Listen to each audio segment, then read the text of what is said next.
Trent Condon with you here as we are live from Wild Rose in Jefferson. A halftime instant reaction as Iowa takes the lead 21-10 over USC. Glad to have you aboard with us here as we get ready for the start of the second half. Before that, though, a look back at just an incredible first half of football from the Iowa Hawkeyes as they put up 212 yards of total offense in the first half, including 112 through the air, 100 yards rushing as well in this one. Out first down, USC in the first half.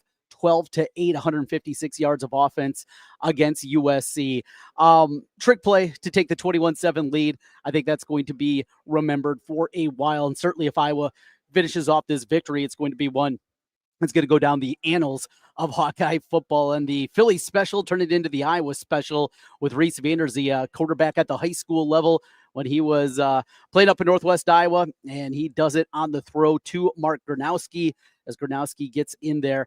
Some interesting notes during the first half. Want to get into it and kind of chop through here. If you have any comments, make sure you hit us up here on the live feed here on YouTube. Opening with that first drive of the game. You know, the third down tush push that Iowa attempted, Gronowski was easily past the first down line. Remember, they could get to the 1 yard line, still get a first down. And then the fourth down play, understand what they're doing, right? Show the tush push again. You roll things out. Why Gronowski didn't just run it in. Looked like he had an easy lane to get in on the right side there through it. And Dayton Howard went up and made a play, and love to see number 7 with that big size and versatility that he has being able to do that and get it done. 14-0 lead. Even on the Gronowski touchdown, then the second one of the first half, he was easily in. It took forever just to get that one called a touchdown for the Hawkeyes. But 14-0 after that, USC responded.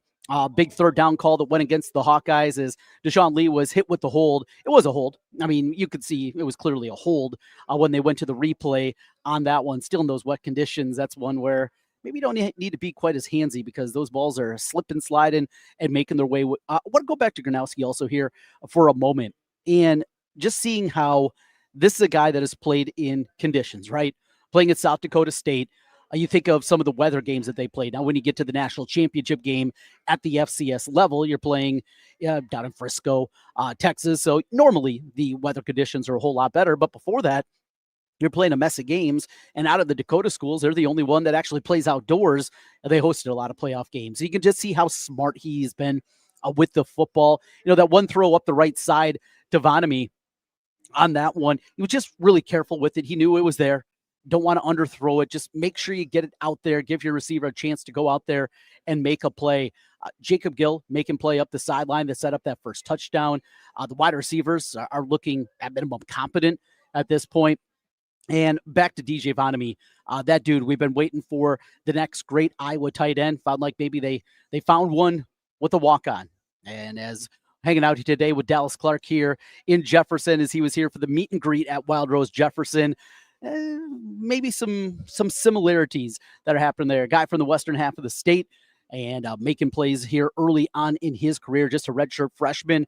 Earlier in the week, Abdul Hodge talked with the beat reporters, and he mentioned that they've been very close to playing Thomas Meyer, the true freshman out of Clear Lake. They had the commitment, the kid down in Norwalk this week as well with Brewer. So yeah, there's a lot of excitement about the future of the tight end position. It's still important for what they do and what they're going to be certainly going forward. And it's good to see that those tight ends, after taking a step back, certainly this year, and the injury to Strenga was a part of that you have some hope going forward that they're going to be able to take that step and do those kind of positive things. Let's jump in here to your comments. This is a halftime reaction. We'll be back with you after the game. This one from D2, USC holding nearly every play. Yeah. A couple of the guys here at Wild Rose are saying the exact same thing. We're set up. Time for the D to step up from Hayden Fry, 1985. You know, you're exactly right. And we've been in this position here a couple of times this season. Leads in the second half. I will have the lead going into the second half.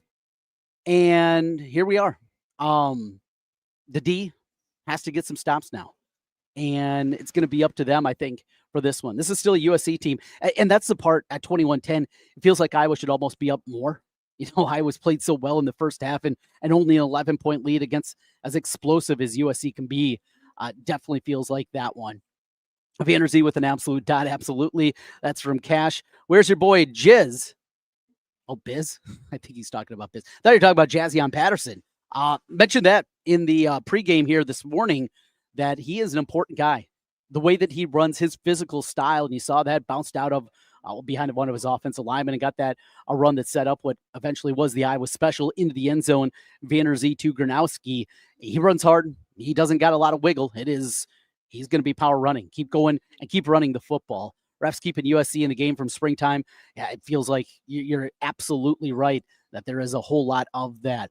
Timeouts still work under 1 minute. Yeah, Jared, that is a good point. What were they doing there? Late clock situation, another first half that is just befuddling, something that is not a surprise to any of us Hawkeye fans at this point in time.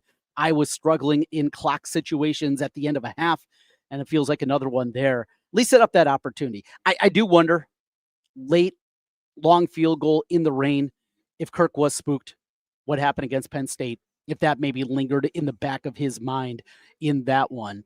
Timothy Malley, love this team. Go Hawks. Absolutely. Right there with you. Love this squad. Love what they've done this year and keeping their head certainly above water in what they're doing. Dumb guy says, we're going to choke. Well, there's that negativity. And you know what? That seeps into my mind from time to time as well. Take a look at the second half. Keys to the second half and what it's going to take here. I mentioned the defense, obviously, getting off the field. Those long sustained drives that USC has had a couple of different times. The one ended in the field goal, but the one that made it 14-7, they were aided by the defensive holding. A call on that one. He was holding. They called it. Okay, so be it. And I want to see. The officials had a legal man downfield on that catch that would have been at the 3-yard line. Still, if we're going to see some holds here, if we're going to see some holding, because whoever said in the comments a little bit earlier, absolutely, springtime, 3 missed holding all led to scores. Yeah, it's been egregious. Now, it's not to say we don't hold a little bit too, but still a little bit different, no doubt about it. Love it when Kirk calls the plays like today. That's from Kelvin. Well, Tim Lester called the plays. Will Tim still get to call offense for the second half, or is KV taking it back from Wild Buck Hawkeye? I need to create a bet. Detroit Sports Talk. This has nothing to do with football, but, you know, when Addison Bjorn's going to announce her commitment, hoping it's Iowa. Yeah, the Bourne commitment, it sounds like still kind of a holding pattern. There is no decision. There's no timetable officially either that I've seen out there, and anybody that's speculated about that, it's just that speculation. I don't think that she said, she's going to make it in the next couple of weeks. I think that's what people are anticipating, but I don't think there's been anything definitive on that front. Second half keys offensively, keep running the football. Keep it going. I think you got them in the heels right away with the way they came out throwing the football. 7 passes in that first possession, I think did kept them back a little bit, but with Jazzion Patterson, what he showed in the first half, obviously what you're getting with Kamari Moulton, and then of course Gronowski and what he can still do in this one, whole lot of zone read, and you have to be good with the football. I mean, you have to be smart. You can't force things. You have to be secure. I would nearly had a fumble on one of those exchanges on that second possession of the game that ended in a punt. That's something that has to be definitely big. A couple more comments here for you before we wrap up and get ready for the start of the second half as I take a peek up at the clock and see how close we are. About 9 minutes to the second half kickoff. Trent, love you on KXNO. Appreciate that, dumb guy. You and Ken are the only ones that know anything about sports. Well, I wouldn't go that far. We got some other people there that know a little something about things. Tim Malley, we can't worry about the refs. Got to play our game. Let's go. Absolutely. Kelvin, John Budmeyer earning his money today. Wide receivers have played well. Has not been a strength this season. Hope he's earned that paycheck. We'll leave that at that. Can the D create a couple of sacks or force pressure that turns into a turnover or two? Jared, I think that's a big one. If Iowa can do that. And isn't there that also lingering thought with this USC team on the other side? If Iowa goes out here, gets a stop right away, USC will get the ball to start the second half. You get a stop, you get it back, and put another score up there, even if it's a field goal. Is there some quit in this USC team? I mean, the conditions look miserable. The Iowa guys are loving it. Not sure if all the USC guys are.